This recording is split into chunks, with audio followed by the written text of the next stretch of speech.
Next thing is just a hard stack or a hand stack where you position the dog in the position that you want them to be in.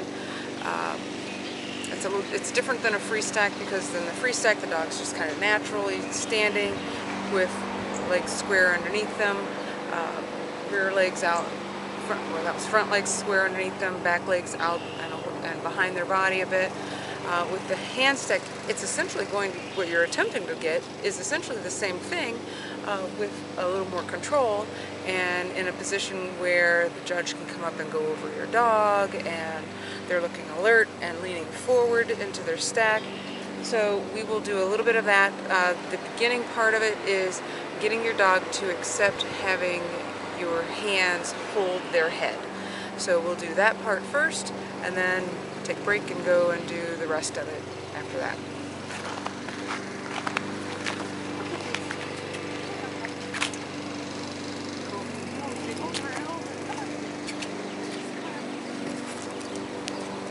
Alright, so primary thing, we'll start from the front.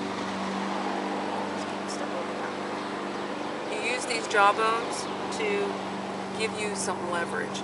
Fingers go here. I'm lightly holding her head. Thumb goes over the top.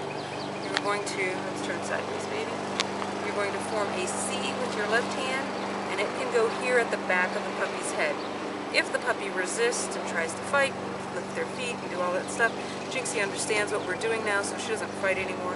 But at one point, she was a bucking bronco, and her feet were flipping around and trying to take my hands off of her mouth. But she just has to learn to accept that she's got to hold this position and she's not going to be let go. You will see a number of handlers that use the collar instead of the hand to hold the head. It works both ways. You want to put as many fingers across the top as you can because that puts less pressure on the dog's neck. Again, you have to get the collar up underneath their chin, clean up their throat, hands here. What does that mean? So, but I like to, particularly with puppies and young dogs, I like to hold their head because it gives me a little bit more control.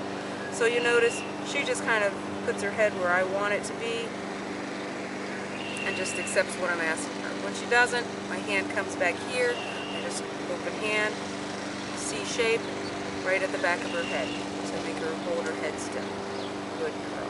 And when she's not fighting, which we're at that point now, I am very lightly holding her head.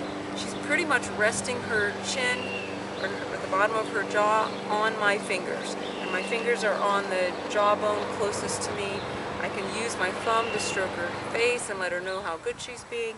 And basically just tell her she's being a good girl. So this is not a point where they are feisty and excited, but accepting and tolerant of what we're doing. Good girl.